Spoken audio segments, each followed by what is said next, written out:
Graça e paz, bem-vindos a mais um estudo no canal Clamando no Deserto. Hoje nós vamos estudar sobre a lição 8, o sábado e o fim. Logo mais iniciamos com uma oração.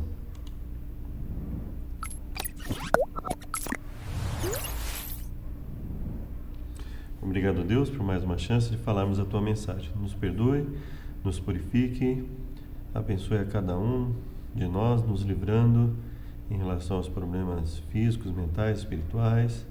Abençoe aqueles que estão desempregados, nos fortaleça, nos auxilie. Nós imploramos em nome de Jesus. Amém. Desde já, peço que aquele que gostar do vídeo possa curtir, compartilhar, se inscrever no canal e nos ajudar a divulgar o Evangelho. Bom, o verso para memorizar está em Efésios, livro de Efésios, capítulo 3, versos 8 e 9. Embora eu seja o menor dos menores, se referindo a Paulo, dentre todos os santos, ele até fala, que ele se considera o menor por ter perseguido o povo de Deus. Ele fala: foi-me concedida esta graça de anunciar aos gentios as insondáveis riquezas de Cristo e esclarecer a todos a administração. Então veja, anunciar aos gentios as insondáveis riquezas de Cristo, a grandiosidade do ministério de Cristo, do que ele representa para a humanidade, e esclarecer a todos a administração desse mistério, que existem coisas que nós não conhecemos, e ele também não conhecia, que durante as épocas passadas foi mantido oculto em Deus, que criou todas as coisas. Então, ele fala de um mistério que foi mantido oculto e que se revelou, que é o ministério de Jesus. Existem coisas que ainda estão em mistério, que nós vamos descobrir no futuro, quando estivermos com Deus. Outras, por um estudo mais acurado das Escrituras, e assim sucessivamente, coisas que ainda não compreendemos, não é? E ele ressalta aqui, novamente, o ser humano, a exaltação a Deus por ter criado todas as coisas, inclusive o ser humano. A essência da dignidade do ser humano é uma origem comum. O fato de termos sido criados por Deus de maneira única valoriza cada indivíduo. O feto no ventre da mãe, o adolescente tetraplégico, o jovem adulto com síndrome de Down e a avó afligida pelo Alzheimer têm imenso valor para Deus, o Pai de cada um deles. Em Atos nós temos o Deus que fez o mundo e tudo que nele existe, sendo ele Senhor do céu e da terra, não habita em santuários feitos por mãos humanas. De um só homem fez todas as nações para habitar sobre a face da terra. Não há ninguém igual a outro em todo o universo. Somos únicos, criação singular, seres de valor imenso. O Criador do cosmos assumiu a forma humana e se ofereceu a si mesmo como sacrifício por todos nós para pagar o preço dos nossos pecados. Então, que a lição nos coloca no dia de sábado. Somos importantes para Deus, somos importantes quando vemos nossa singularidade, no sentido de sermos únicos como pessoas, Somos importantes porque Deus fez o plano da redenção para nos salvar. Somos importantes quando vemos a grandiosidade das coisas que o ser humano pode fazer, tanto para o bem como para o mal, ou seja, que Deus nos dotou de potencial e que podemos usar esse potencial, obviamente, para o bem cada vez mais.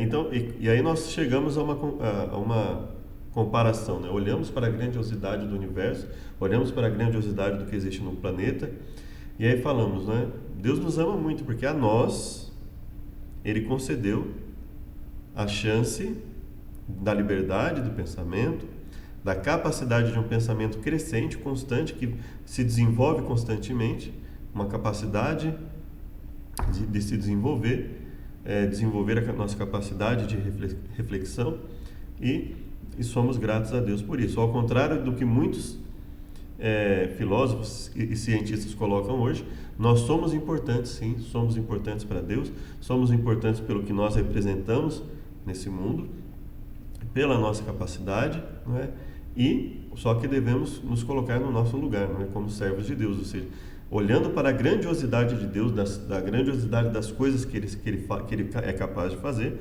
Obviamente o que nós fazemos está muito abaixo e nós devemos nos colocar no nosso devido lugar. Nós somos importantes, sim, mas não a ponto de nos colocar no lugar de Deus, de anular a sua importância no mundo.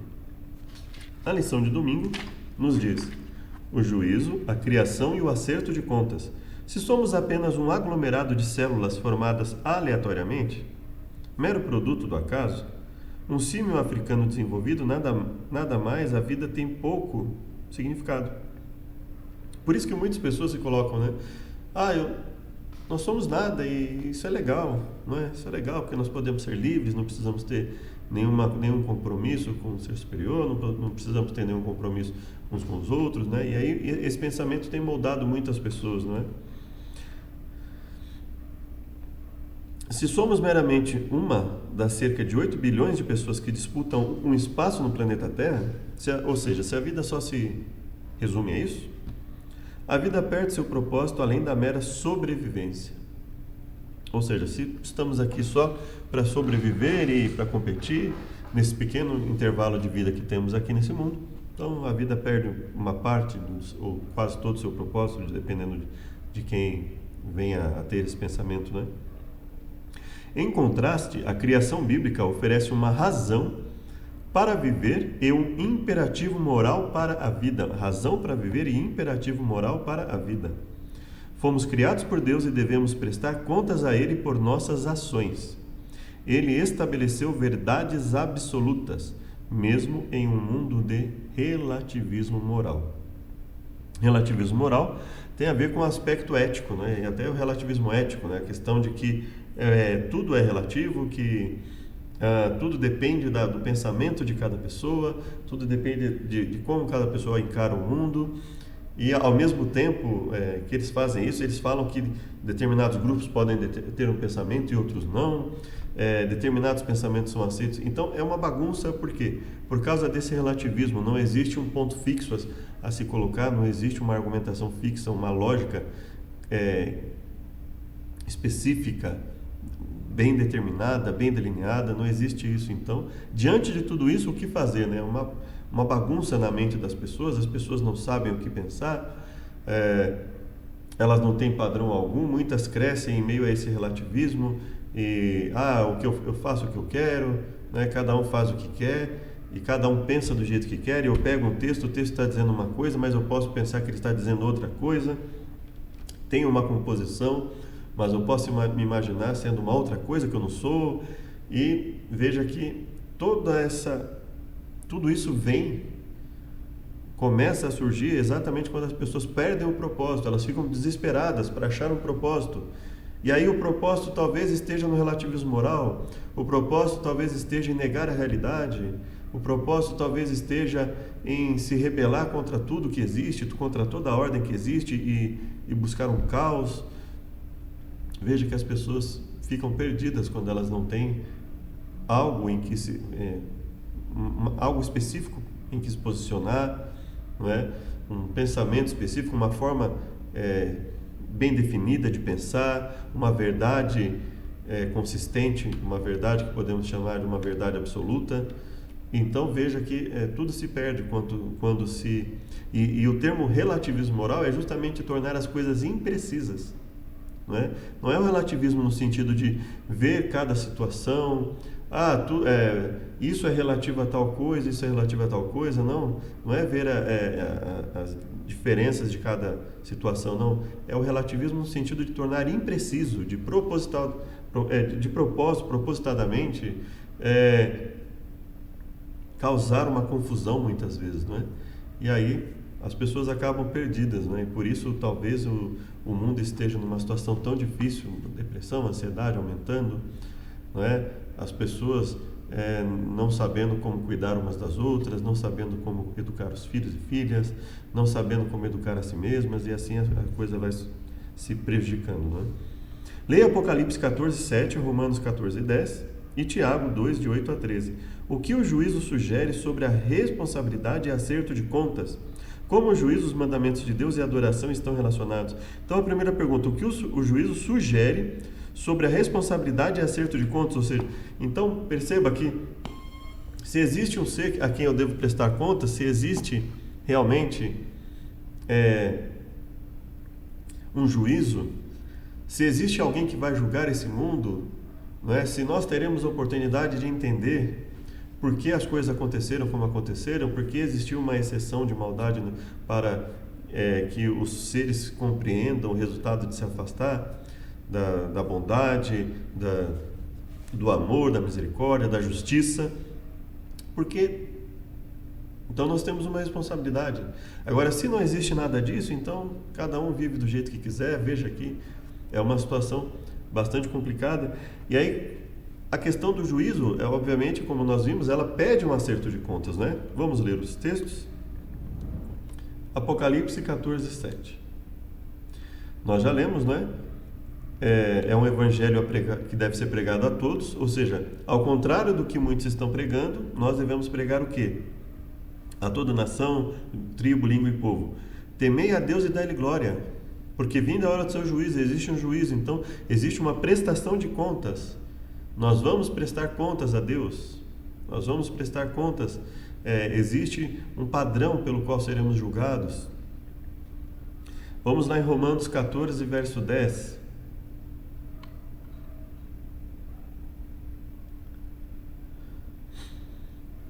Porque foi para isso que Cristo morreu. Para isso o quê? Vamos ver. Porque se vivemos, para o Senhor vivemos. Veja, se vivemos, para o Senhor vivemos. Então, existe um padrão que o Senhor estabelece para a nossa vida, porque vivemos para Ele. Senão não haveria sentido em dizer para o Senhor vivemos, se pudéssemos viver para aquilo que nós queremos, não é? Se morremos, para o Senhor morremos. De sorte que, ou vivamos ou morramos, somos do Senhor. Porque foi para isso que Cristo morreu e ressurgiu, tornou a viver para ser Senhor tanto dos mortos como dos vivos. Então ele está dizendo que Jesus é o Senhor dos mortos e dos vivos. Em que sentido? De que se vivemos, vivemos para Ele, e vivendo para Ele, se morremos, estamos com a garantia, com a esperança nele, com a garantia de que estaremos com Ele. Mas tu, porque julgas teu irmão, ou tu também, porque desprezas teu irmão? Pois todos havemos de comparecer ante o tribunal de Cristo. Então, obviamente, se todos compareceremos perante o tribunal de Cristo, nós temos uma função, mostrar qual é o critério para o julgamento de Deus. Então, quando dizemos, por exemplo, olha, é preciso que mudemos essa e essa e essa circunstância, nós não estamos emitindo o nosso julgamento, estamos apenas mostrando quais são os critérios para o julgamento de Deus. E por isso nós repreendemos, por isso nós mostramos. Quando participamos de um processo de disciplina eclesiástica, o que estamos fazendo é reproduzir o padrão que Deus espera das pessoas. Então, esse é o julgamento que a Bíblia nos permite fazer, né? Inclusive Paulo fala, olha, não sabeis que iremos julgar os anjos? Ora, se iremos julgar os anjos, não podemos julgar as coisas desta vida? Então, obviamente, ele está falando de que juízo? Um juízo baseado na palavra de Deus. Então, quando ele fala assim, por que julgas a teu irmão? Obviamente, ele está se referindo ao julgamento pessoal, ao julgamento meu, criado por mim mesmo. E aí ele fala, não é isso, não posso desprezar o meu irmão. E ele fala, por que julgas? Ou seja, ou também, por que desprezas? Então ele está falando nesse sentido. Ou seja, por que você emite um julgamento teu que se considera no direito de desprezar o teu irmão? Olha, todos compareceremos no tribunal, todos nós. Então, porque está escrito, como eu vivo, diz o Senhor, que todo joelho se dobrará a mim e toda vida confessará a Deus.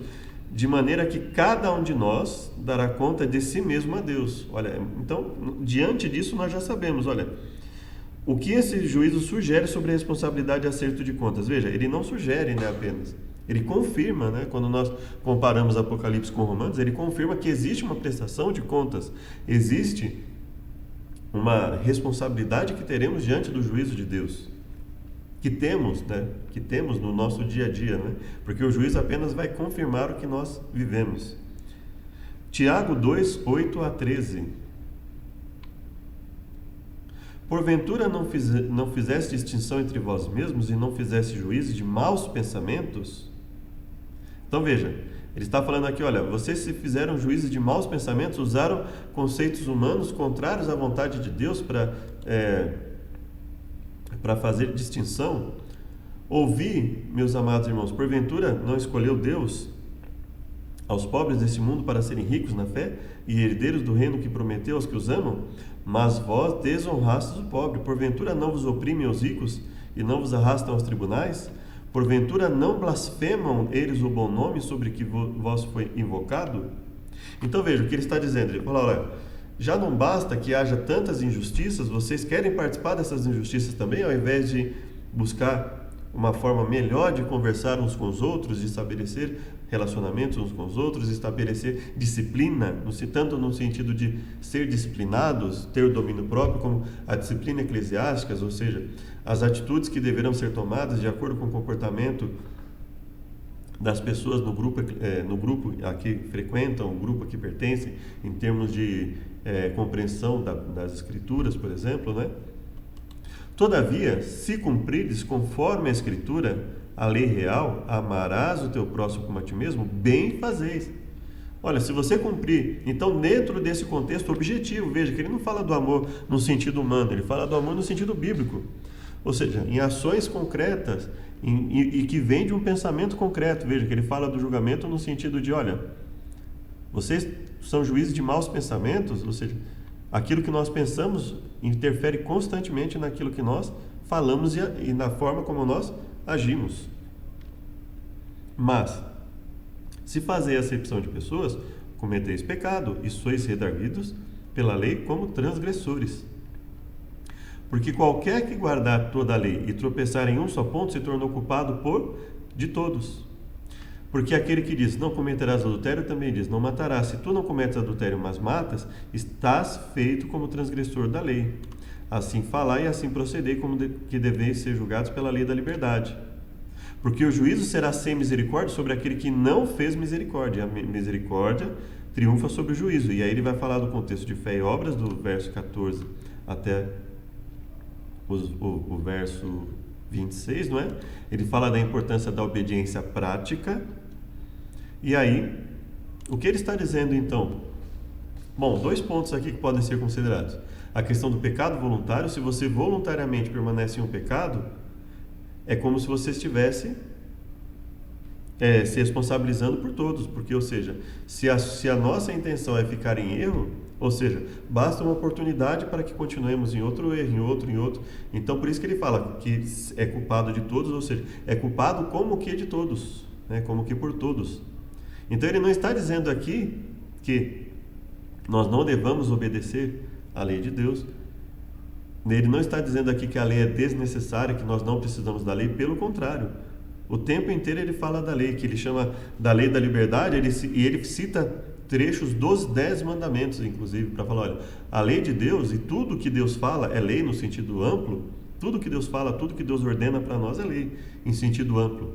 Então existem vários momentos que Deus está legislando na Bíblia, não apenas nos 10 mandamentos, mas também nos 10 mandamentos, que são o que ele cita.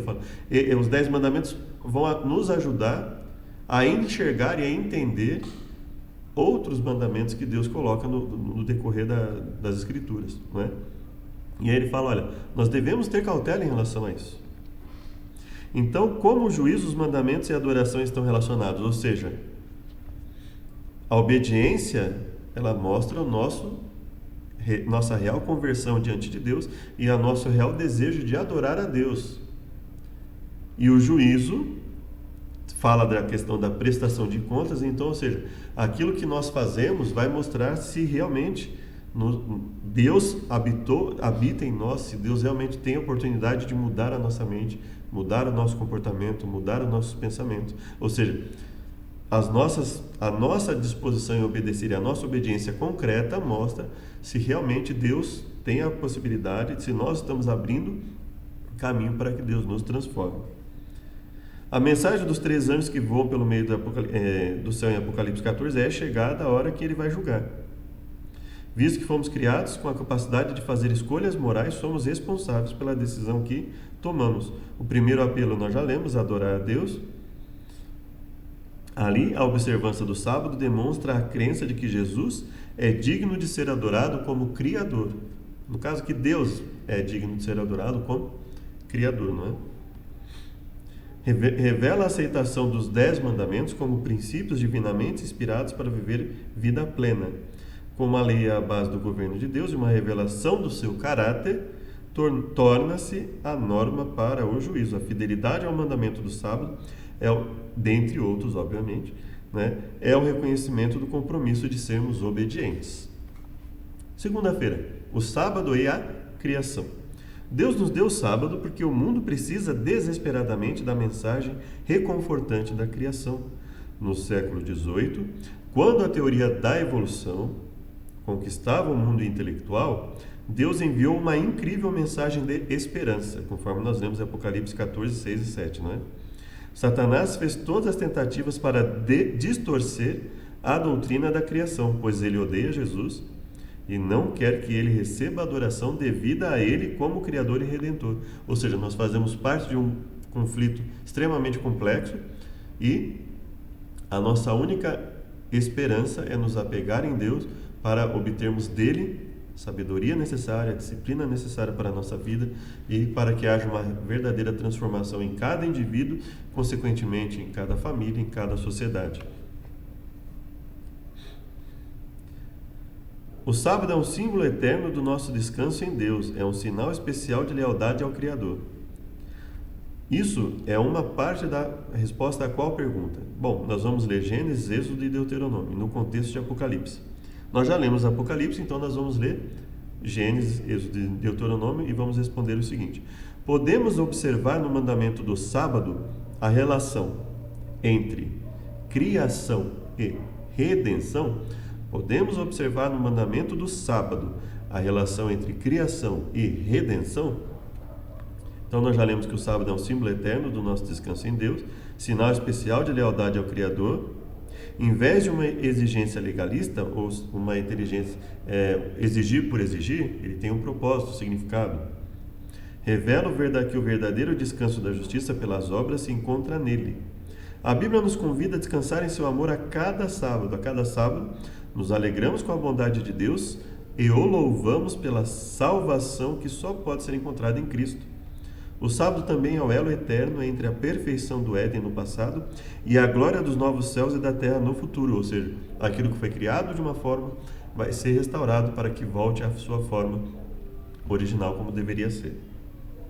O sábado nos chama de volta às nossas raízes, é uma ligação com nossa família original. Tem sido observado continuamente desde o início da história. É uma conexão ininterrupta, ou seja, que não se interrompe, não se acaba, de volta no tempo até a nossa criação. Nos mantém focados na verdade de que somos filhos de Deus e nos convida a um relacionamento profundo com Ele. Então vamos lá? Vamos primeiro em Gênesis, capítulo 2, versos 1 a 13. Bom, só relembrando aqui, nós temos um relato da criação em Gênesis 1, em que tudo que é relatado ali é literal. Então, ele fala da luz, a luz existe. Ele fala da divisão entre luz e trevas, existe.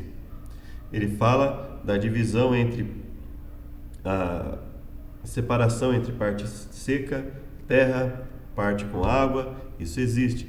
Fala da criação das plantas, da variedade vegetal, isso existe. Da variedade animal, isso existe. Fala da criação do ser humano existe. Então, tudo que ele cita ali existe. Então, o relato é literal.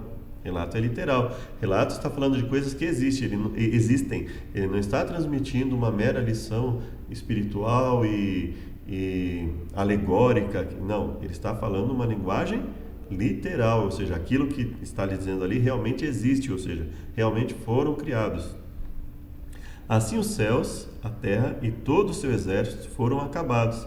E havendo Deus acabado no sétimo dia a obra que fizera, descansou no sétimo dia de toda a sua obra que tinha feito. Então, como ler essa parte aqui? Ou seja, no sétimo dia, como Deus já havia acabado de criar tudo, ele cessa as suas atividades nesse dia. Ou seja, ele criou do dia 1 até o dia 6, e no sétimo dia, como ele já havia acabado de criar tudo, ele descansa de toda a sua obra. Então ele estabelece, então é como se ele estivesse dizendo assim, olha, tendo acabado a sua obra no sétimo dia, ou seja, estabelecendo o sétimo dia como fazendo parte da semana, ou seja, como ele cria um tempo específico para um tipo de comunhão específica do ser humano com ele. Então ele, nesse momento em que ele está aqui estabelecendo o sábado, ele está no sétimo dia terminando a sua obra criadora.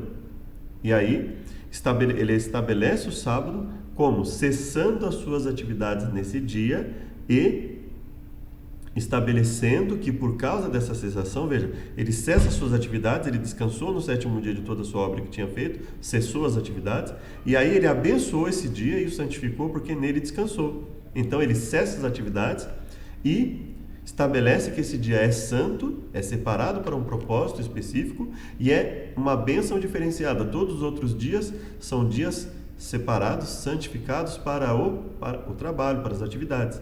E o sábado é um dia separado para algo diferenciado, para a cessação de determinadas atividades. E aí depois disso ele fala, essas são as origens do céu e da terra quando foram criados, no dia em que o Senhor fez os céus, fez a terra e os céus. No período em que ele fez a terra e os céus, inclusive, não é? Então, agora vamos para Êxodo 20, 8 a 11. Então, veja só, Deus falou, né, todas essas palavras dizendo, eu sou o Senhor teu Deus, que te tirei da terra do Egito, da casa da servidão. Então, antes de Deus falar os 10 mandamentos propriamente ditos, ele fala, olha, lembre-se que eu sou o ser que criou tudo, sou o ser também que conseguiu para vocês, permitiu a vocês a liberdade. Liberdade de uma escravidão física, liberdade de uma escravidão mental, e agora Deus está propondo para eles liberdade de uma escravidão espiritual. Então, ele tira o povo ali da escravidão física, começa a trabalhar para que aquele povo modifique a sua mente, saia daquela escravidão mental, daquela dependência mental, se esquecendo muitas vezes de todos os problemas que eles tinham lá no Egito e só pensando nas coisas boas, comíamos carne, fazemos isso, fazemos aquilo, e como se eles vivessem uma vida maravilhosa ali como escravos, né? E aí ele começa a falar os mandamentos, e quando chega no verso 8 ele fala, lembra-te do dia de sábado para o santificar. 6 dias trabalharás e farás toda a tua obra, mas o sétimo dia, ou seja, 6 dias estão consagrados ao trabalho, a determinados tipos de atividades, ou seja, o trabalho, que é o avodá, e o toda a tua obra, que é o melahá, né? Ou seja, todo tipo de atividade, todo não, né? Quase todo, vários tipos de atividade você vai poder fazer durante esses 6 dias que são consagrados a isso. E o sétimo dia é o sábado do Senhor teu Deus, é o descanso do Senhor teu Deus, estabelecido para que você descanse em Deus, para que você foque em outras coisas. Não farás nenhuma obra, nem tu, nem teu filho, nem tua filha, ou seja, a relação da família, a questão aqui do cuidado com a família, o trabalho desse conceito na família, para que a família entenda que existe uma necessidade, não é? Nem o teu servo, nem a tua serva, ou seja, a importância de pensar que da mesma forma que temos o privilégio de descansar em Deus, outras pessoas, inclusive pessoas que estejam sujeitas à autoridade de alguém, elas também têm esse direito. E até mesmo a questão do animal, né? E também fala do estrangeiro, ou seja, obviamente ele está falando da questão do estrangeiro aqui, ou seja, oferecer também o privilégio ao estrangeiro de descansar nesse dia.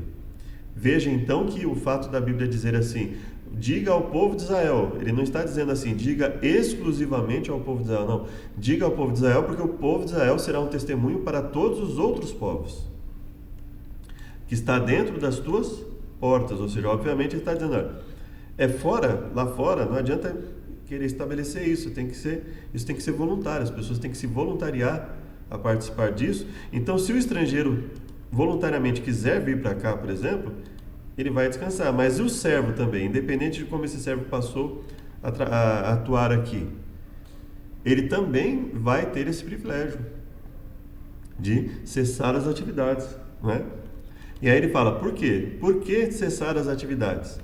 Um dos motivos veja, um dos motivos está no próprio verso 10, ou seja, questão humanitária, ou seja, olha, a necessidade de cessar, né, a preocupação com as coisas do dia a dia. Então não é só para você, não é só para a sua família, Não é só para aquela pessoa que está sujeita a você, é também para o estrangeiro que queira participar do povo de Israel aqui por algum motivo, queira participar aqui, que tenha vindo de algum lugar e queira participar, ele também tem que se adequar a isso, ou seja, uma necessidade de padronização, ou seja, porque do contrário vira uma bagunça, né? Ou seja, um acha que pode fazer tal coisa, outro acha que pode fazer outra, não. Questão humanitária, inclusive o animal vai ter o direito de cessar as suas atividades para descanso. E aí um segundo motivo, porque em 6 dias fez o Senhor os céus e a terra, o mar e tudo que neles há, e ao 7º dia descansou, ou seja, porque Deus fez isso, e o próprio Deus está dizendo, não, porque eu fiz isso, e porque eu fiz isso, para que eu fiz isso? Para que eu cessei as atividades lá no 7º dia da criação? Cessei justamente para estabelecer esse dia como um dia de descanso para os seres humanos. E aí ele fala, portanto abençoou o dia de sábado e o santificou em função do quê? Dessa atividade durante 6 dias e a cessação no 7º dia. Então é muito evidente a questão, né, de que lá na criação, e o mesmo relato aqui, dentro de um contexto ainda mais evidente, que é literal, né, no contexto dos 10 mandamentos aqui, ele fala, olha, é para fazer isso por quê? Porque por uma questão humanitária e por causa disso, para que todos vocês tenham oportunidade de descansar, é que Deus estabeleceu isso desde a criação. Então não é algo só para agora, não começou agora, isso começou desde lá. Porque se o motivo é a criação, e Deus fez o céu, a terra, mas não foi para o povo de Israel, foi para a humanidade como um todo, colocou Adão e Eva ali, então é evidente que ele fez isso para a humanidade. E por fim nós vamos lá em Deuteronômio 5, versos 12 a 15. Guarda o dia de sábado para o santificar como te ordenou o Senhor Deus. Teu Deus, 6 dias trabalharás e farás todo o teu trabalho. Mas o 7º dia é o sábado do Senhor teu Deus. Não fará nenhum trabalho nele, nem tu, nem teu filho, nem tua filha, nem teu servo, nem tua serva, nem o boi, nem o jumento, nem algum animal teu, animal algum, nem o estrangeiro que está dentro das suas portas, para que o teu servo e a tua serva descansem como tu. Então veja, o que ficou implícito, o que deu-se a entender, né? Se você ler Êxodo, veja que o resultado é o mesmo. Ora, porque Deus está determinando que outras pessoas também descansem? Para que eles descansem assim como nós, né? E só que aqui ele está deixando mais evidente o que ficou implícito, o que dá para entender pela leitura do texto lá em Êxodo, ele amplia aqui deixando mais explícito, mais evidente. E aí o verso 15 é ainda mais forte, ou seja, aquilo que ficou implícito lá em Êxodo, ele deixa mais aberto aqui, mais evidente aqui.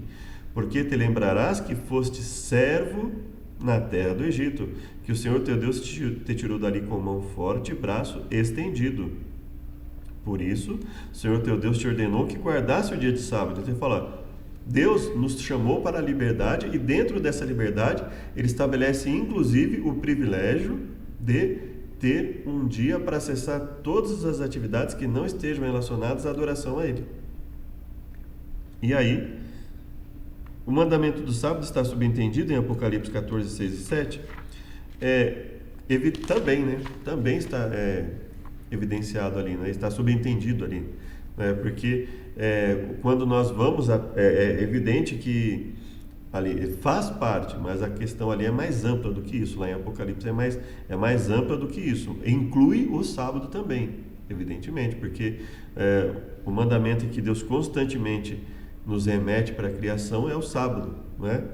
Mas aqui ele está mostrando para nós a importância de defender Deus como Criador do universo, ou seja, o Deus que criou tudo, Ele é o ser que nos conhece a cada um de nós, a nossa composição, sabe o que é melhor para nós, e portanto existe um motivo bastante razoável, bastante racional para considerarmos o que Ele fala e obedecermos ao que Ele determina.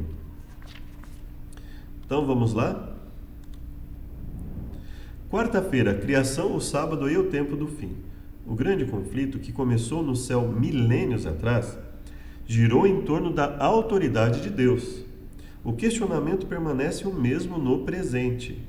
O grande conflito que começou no céu milênios atrás girou em torno da autoridade de Deus, ou seja, determinar, não necessariamente, veja que no começo não era uma questão de Deus existir ou não. Satanás não podia negar a existência de Deus.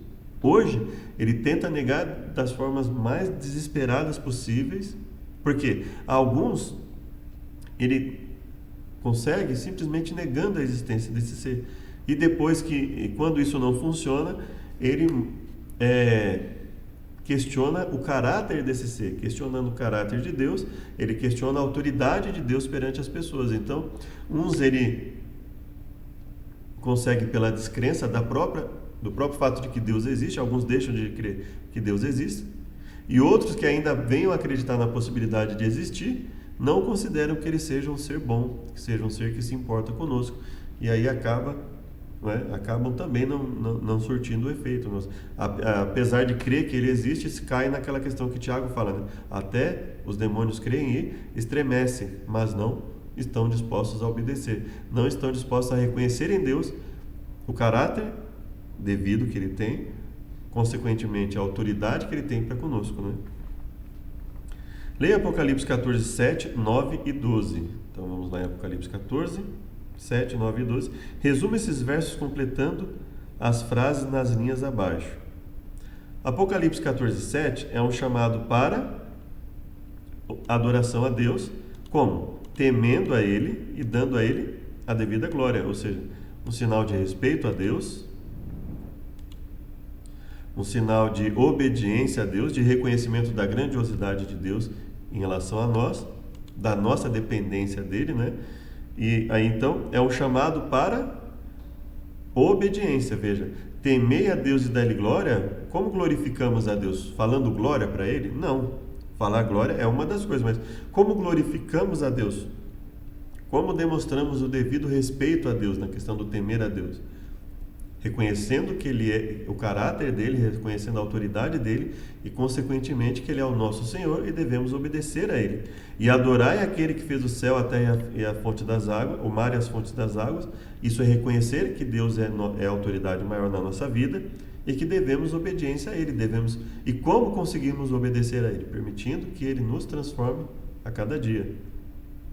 E aí nós temos o verso 9, né? O verso 8 fala da queda de Babilônia, né? E o verso 9 fala: seguiu-os o terceiro anjo dizendo com grande voz: se alguém adorar a besta, ou seja, o que seria essa adoração à besta? É justamente a questão de se colocar sob a autoridade desse poder contrário a Deus, desobedecer a Deus, obedecer a um outro poder contrário a Deus, que tenta destruir aqueles que adoram a Deus, tenta destruir o conceito de Deus na mente das pessoas, né? Então, se alguém adorar a besta e a sua imagem e receber sinal na sua testa ou na sua mão, então veja, e aí ele fala, também este beberá do vinho da ira de Deus. Então, Apocalipse 14, 9 é um apelo solene para não adorar a besta, a sua imagem, ou seja, para não desonrar, para não desobedecer a Deus, para não abandonar a Deus, porque é a única esperança que nós temos de salvação, tanto no sentido de salvação das coisas más que existem nesse mundo, como a salvação futura, a vida eterna, está apenas em Deus. E Apocalipse 14, 12, aqui está a paciência dos santos. Aqui estão os que guardam os mandamentos de Deus e a fé de Jesus. Descreve um povo que está disposto a obedecer aquilo que foi estabelecido lá em Apocalipse 14, 7. Um povo que está disposto a temer a Deus, a glorificá-lo, a reconhecê-lo como Criador, a adorá-lo em espírito e em verdade. Como? Aqui está a paciência dos santos, a perseverança, ou seja, perseverando no caminho de Deus e guardando seus mandamentos e mantendo a fé em Jesus, né? Alguns colocam a fé de Jesus, né? Então, ou seja, mantendo a fé, mantendo a verdadeira fé, a verdadeira fidelidade a Deus. Isso vai se refletir como consequência, a obediência a Deus. Isso vai nos dar disciplina para mantermos nossa paciência, nossa perseverança. Essas passagens deixam claro que nos últimos dias A questão central do conflito entre o bem e o mal, entre Cristo e Satanás, é a adoração. Nos últimos dias também, mas sempre foi isso, né? Desde Adão e Eva, a questão sempre foi a adoração. Decidir entre fazer o bem, fazer a vontade de Deus e obter as melhores coisas da terra, desse mundo, no sentido das melhores coisas assim, que Deus criou da forma que Deus criou, né?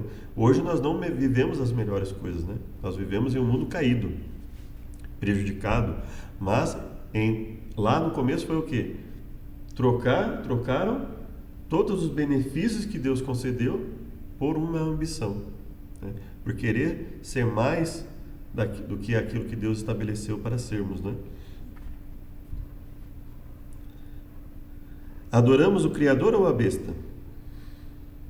Afinal, qual das nossas doutrinas teria sentido a parte de Deus como Criador? Nenhuma, né? Nenhuma doutrina teria viabilidade se não reconhecermos a Deus como aquele que é responsável por existirmos, por tudo que existe, né? O sábado do sétimo dia, inserido no próprio relato da criação, é o sinal eterno e imutável dessa criação. Usurpar o sábado do sétimo dia é usurpar a autoridade do Senhor no nível mais alto possível. Sua autoridade como Criador é rejeitar e erradicar toda autoridade na sua essência, é anular, acabar com toda a autoridade de Deus. É de fato buscar tomar o próprio lugar de Deus. É claro, o ponto em questão dos últimos dias é nosso amor e lealdade para com Jesus, contudo, de acordo com a Bíblia, esse amor é expresso por meio da obediência aos mandamentos, e dentre os mandamentos, o sábado. Somente o sábado está por trás de tudo, pois só ele aponta para Deus como Criador. Não é de admirar que ele será o símbolo externo da divisão final entre aqueles que adoram ao Senhor e aqueles que adoram a besta. É claro que, se a pessoa não reconhece a Deus como Criador, ela não vai guardar o sábado. Veja que não é o sábado que confirma que Deus é Criador. É reconhecer que Deus é o Criador que confirma a validade do sábado, dentre outras coisas. Então, uma pessoa que não reconhece que Deus existe, para ela não faz sentido, não há, biblicamente falando, espiritualmente falando. É claro que cientificamente falando, já se sabe que o ser humano precisa de pelo menos um dia de descanso. Então veja que toda a natureza, tudo está clamando, né, a favor da necessidade de se reconhecer tudo isso. Agora, se eu não reconheço a Deus, ou não reconheço o caráter de Deus, para mim o sábado não vai fazer diferença. Então veja, aquele que está disposto a obedecer, a pessoa que está disposta a obedecer a Deus em tudo que ele estabelece, vai obedecê-lo inclusive no sábado. A pessoa que não estiver disposta a obedecer a Deus em espírito e em verdade, que apenas obedeça por conveniência, por exemplo, quando chegar o momento, e a todo momento, não é só no decreto dominical, nada disso, a todo momento nós somos testados a definir em quem cremos realmente, se cremos em Deus apenas por conveniência ou por uma firme convicção, uma fidelidade, uma fé verdadeira. É difícil imaginar que a questão final da adoração ao Criador pudesse girar em torno de qualquer outra coisa. Então, nós temos o quê? Nós temos todo um trabalho sendo feito de anular a crença de que Deus existe, considerando que Deus existe, em considerar que o seu caráter não é bom, ou um outro oposto, que é tão bom que podemos fazer de tudo. Deus é tão bom que não existe questão da justiça, só a misericórdia. Então alguns consideram que Deus é tão mau que não deve ser adorado. Outros consideram que Deus é tão bom que nem precisa de uma adoração focada na obediência, basta uma adoração focada no emocionalismo, em cantar, em falar coisas emotivas, né, em viver uma vida emotiva. Então, sem necessidade de compromisso com nenhuma norma, nenhum princípio, nenhuma lei que Deus estabeleça, nada disso. Então são os dois extremos, não é? Quinta-feira, o sábado e o descanso eterno. O sábado é um refúgio em um mundo exausto. Toda semana deixamos os cuidados do mundo e entramos no retiro divino, sábado. Então, por isso que muitos colocam que o sábado é como se os próprios sábados fosse um templo, vamos dizer assim, né? Ele é um tempo específico para Deus, em que você usa aquele dia, em que nós usamos esse dia para descansar em Deus, para adorá-lo em espírito e em verdade, todo um período E esse período nós aproveitamos para não só continuarmos a ser o templo de Deus, mas para aperfeiçoar ainda mais essa convivência com Deus, ou seja, livre dos pensamentos nas contas, nas dívidas, no trabalho secular do dia a dia, nas diversões que não estejam relacionadas à questão de servir a Deus nesse dia, que estejam relacionadas só às nossas próprias vontades, né, etc. Nada disso. Nós separamos tudo para Deus. O autor judeu, eu creio que seja Abraham Heschel, chama o sábado de um palácio no templo. A cada sétimo dia, o palácio celestial de Deus desce do céu à terra. Na introdução de seu livro sobre a beleza e solenidade do sábado, sua filha, Susanna Heschel, escreveu sobre o significado desse dia. O sábado é uma metáfora do paraíso e um testemunho da presença de Deus. Em nossas orações, aguardamos uma era messiânica que será um sábado, e cada Shabat nos prepara para essa experiência. A menos que aprendamos a apreciar o sabor do sábado, não conseguiremos desfrutar a eternidade no porvir. Na criação, Jesus construiu uma morada especial para nós, onde podemos encontrar refúgio e estar seguros. Então veja que quando ela fala isso, tanto o pai como a filha, né? Quando eles falam isso, eles estão nos remetendo ao Gênesis, ao Êxodo, Deuteronômio, Apocalipse, em que Hebreus, que fala da questão do sábado e faz o comparativo entre o sétimo dia e o descanso em Deus, não é? Na criação, Jesus construiu uma morada especial para nós, onde podemos encontrar refúgio e estar seguros. A obra dele está completa, terminada. Quando descansamos no sábado, descansamos em seu cuidado amoroso, na expectativa de nosso descanso eterno nos novos céus e na nova terra que em breve virão. Agora vamos para Isaías, 2 Pedro e Apocalipse. Guardar o sábado nos remete à eternidade? Então vamos lá em Isaías, capítulo 65, depois o capítulo 66. 65:17.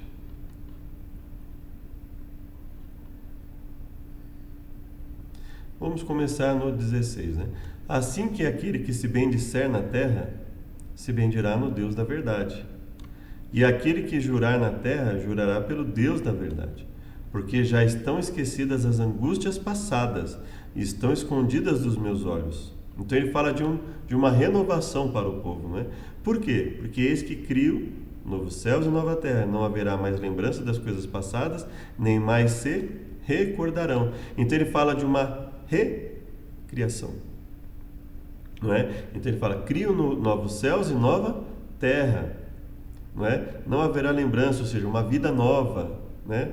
Mas vós folgareis e exultareis perpetuamente no que eu crio. E qual era a função do sábado quando Deus cessou as atividades lá? Era justamente que os seres humanos, ali em uma comunhão com a natureza perfeita que Deus criou, fazer o quê? Manter a sua adoração a Deus em um momento especial com Deus. Eles cessam todas as atividades que eles estivessem fazendo ali e se dedicam nesse dia à adoração a Deus, não é? Porque eis que crio para Jerusalém uma alegria e para o seu povo gozo. Exaltarei em Jerusalém, me alegrarei no meu povo. Nunca mais se ouvirá nela voz de choro nem de clamor. Então vamos lá agora para Isaías 66, 22.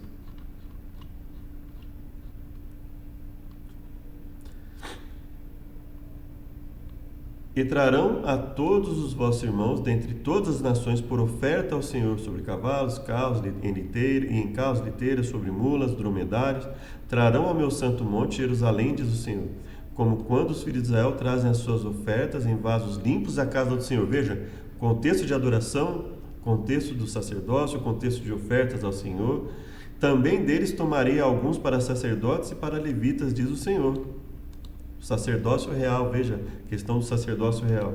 Porque como os novos céus e a nova terra que hei de fazer estarão diante da minha face, diz o Senhor, assim também há de estar a vossa posteridade e vosso nome. Assim como os novos céus e nova terra estarão diante da face de Deus, assim também há de estar a posteridade e o nome dos servos de Deus. Então ele fala, olha, essa renovação é uma renovação completa. E será que desde uma lua nova até outra, então ele mantém aqui a questão da lua nova como um referencial de tempo. E de um sábado até outro virá toda a carne adorar perante mim, diz o Senhor. Então, ele fala aqui do ciclo mensal, ele fala do ciclo semanal, ele ressalta a lua nova, de uma lua nova até outra, de um sábado até outro, ou seja, como o que dá início e fim a um processo de renovação e de adoração. Então vamos lá. Guardar o sábado nos remete à eternidade? Evidentemente, veja, no contexto de transformação ele cita novamente o sábado como referencial de tempo, né? Como um referencial de adoração a Deus, um referencial no contexto de oferecimento de ofertas, de trabalho sacerdotal e levítico. Então, esse é o contexto em que ele está colocando. 2 Pedro, capítulo 3, verso 13. Mas o dia do Senhor virá como ladrão de noite, no qual os céus passarão com grande estrondo, e os elementos ardentes se desfarão, e a terra e as obras que nela há se queimarão. Então, o que é isso? Novos céus e nova terra. Havendo, pois, de perecer todas essas coisas, que pessoas vos convém ser em santo trato e piedade? Olha, tendo em mente a renovação que Deus está para fazer, inclusive, ou seja, tendo em mente que o nosso benefício não é só aqui nesse mundo, mas no porvir, na nova terra, na eternidade, que pessoas nos convém ser? Aguardando, apressando-nos para a vinda do dia de Deus, em que os céus em fogo se desfarão, os elementos ardendo se fundirão, mas nós, segundo a sua promessa, aguardamos novos céus e nova terra em que habita justiça. E Apocalipse 21:1, vi novo céu, nova terra, porque já o primeiro céu e a primeira terra já passaram e o mar já não existe. E aí ele fala da nova terra descendo, né? Então veja, guardar o sábado nos remete à eternidade? Evidente, né? Ou seja, quando nós olhamos a questão do novos céus, nova terra, reconstrução do mundo, ele fala assim, que pessoa nos convém ser? Ou seja, Deus nos criou para sermos o quê? A Bíblia fala, fomos criados para as boas obras. Ou seja, que pessoas nos convém ser? Deus criou pessoas aptas para as boas obras, estabeleceu um dia especial de comunhão com elas ali. Por quê?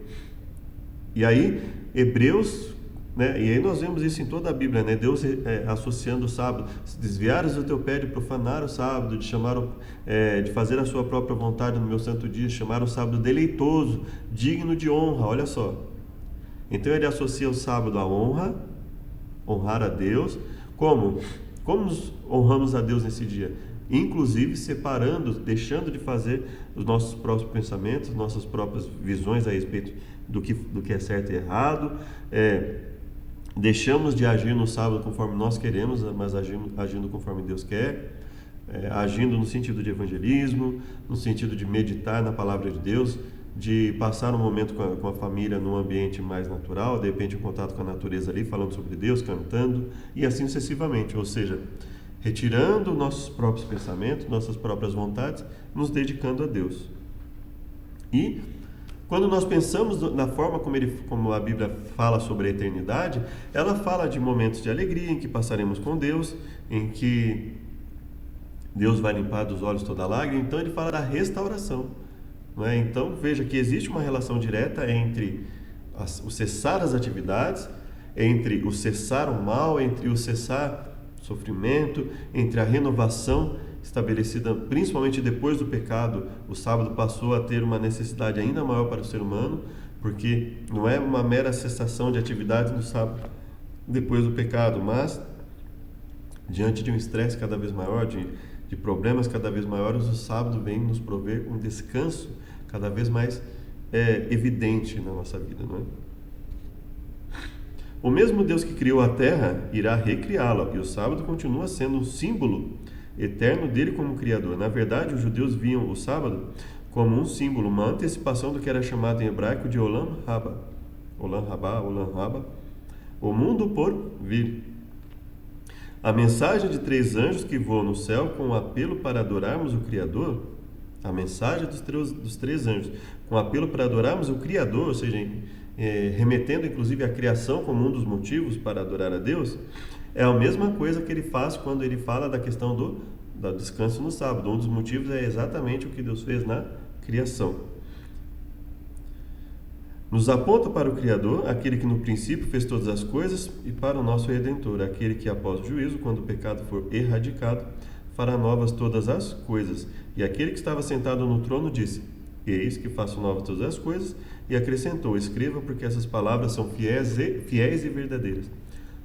A razão apresentada para adorar a Deus, sexta-feira, estudo adicional. A razão apresentada para adorar a Deus é que Ele é o Criador. Uma delas, né? Na liturgia celestial, os seres celestiais expressaram a ideia de uma forma muito sucinta, porque criaste todas as coisas. Na terra, o fato de Deus ser o Criador precisa ser enfatizado o máximo possível. Por isso o anjo diz: adorem aquele que fez o céu, a terra, o mar e as fontes das águas. Foi corretamente indicado que o anjo usasse a linguagem do 4º mandamento para justificar o chamado para adorar a Deus. Dentro do decálogo, o mandamento do sábado permanece como selo, no sentido de que 1. Identifica quem é Deus, o Criador. 2. Confirma o território sobre o qual ele governa, tudo que ele criou. Identidade, território. Revela seu direito de governar, autoridade. Para ter êxito, o dragão tinha que invalidar esse memorial de alguma forma. Angel Manuel Rodrigues, The Closing of the Cosmic Conflict. Role of the Three Angels Messages. A mensagem dos 3 anjos, né, no contexto do grande conflito. Manuscrito não publicado, páginas 41 e 42.